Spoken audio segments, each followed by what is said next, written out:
All right, I'm coming at you from the shop today, and we're doing a little project that Stella is going to like. What do you think? You going to like this job, Stella?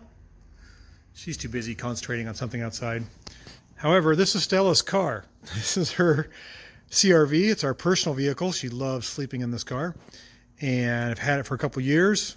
Enjoyed it. It was trashed when I got it, but I fixed it up, replaced the door and fixed the fender. It was smashed there between the door and the fender. Got into an accident, and we've been using it to go skiing in the wintertime mostly. It's really a capable four-wheel drive. It's 5-speed. It's fun. It gets great mileage. It hauls the kids. It does a lot of things that cars are designed to do, but some of the microcars don't have ABS and four-wheel drive and airbags, so this comes in handy. But the one thing that's bothered me about this car is it sagged in the back. Just over time, I guess the spring sagged. We're going to fix that today. I ordered up a little lift kit. These are 2.5-inch spacers that go on the top of the shocks there. I've got the shocks hanging down, and I want to level this thing. It's always sagged in the back, and it's bothered me because it's four-wheel drive, and it shouldn't look like a lowrider. Stella, of course, has taken residence in the car. Didn't take any time at all. What do you think there, girl? What do you think? Not even gonna look at me? She wants to sleep. So we'll let her get back to sleep, and we're gonna get back to work putting in these spacers. So I dropped the shocks there. You gotta loosen them up from the inside. The shock towers here just basically pop right out once you get the plastic covers off. And you just lower them down and you put the spacers in, and we'll see if we need an alignment. I'm doing both the rears right now, and then I'll do the fronts. So the rears are 2.5-inch. I believe it's 2.5-inch, and the fronts are 1.5-inch.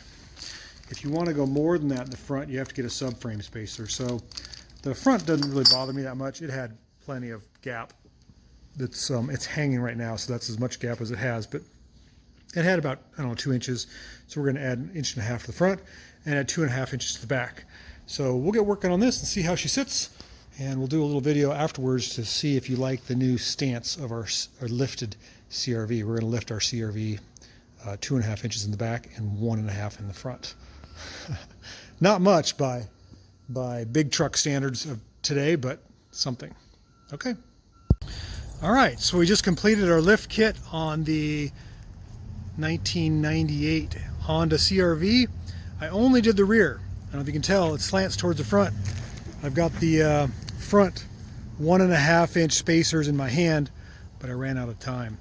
And I think I like that. It's definitely jacked it up. Got the hijack look going. You can see the spacers up in there. Just basically space out the suspension 2.5 inches in the back. And these spacers, when I put them in, will be 1.5 in the front, which will level the vehicle.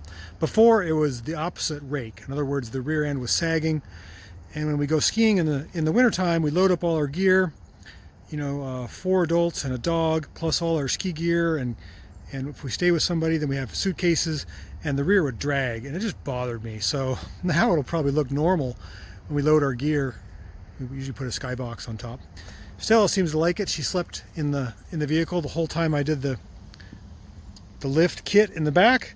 It wasn't super easy. It was hard to get everything to line back up, but it looks all right. And speaking of alignment, I'm gonna have to drive it and see. I don't know if there's any positive camber or not. I'll just drive it and see. I think it's gonna be okay, but it may need alignment when I'm done. So this is part 1. Part 2, we'll put the front ones in and see what you think. Thanks for watching.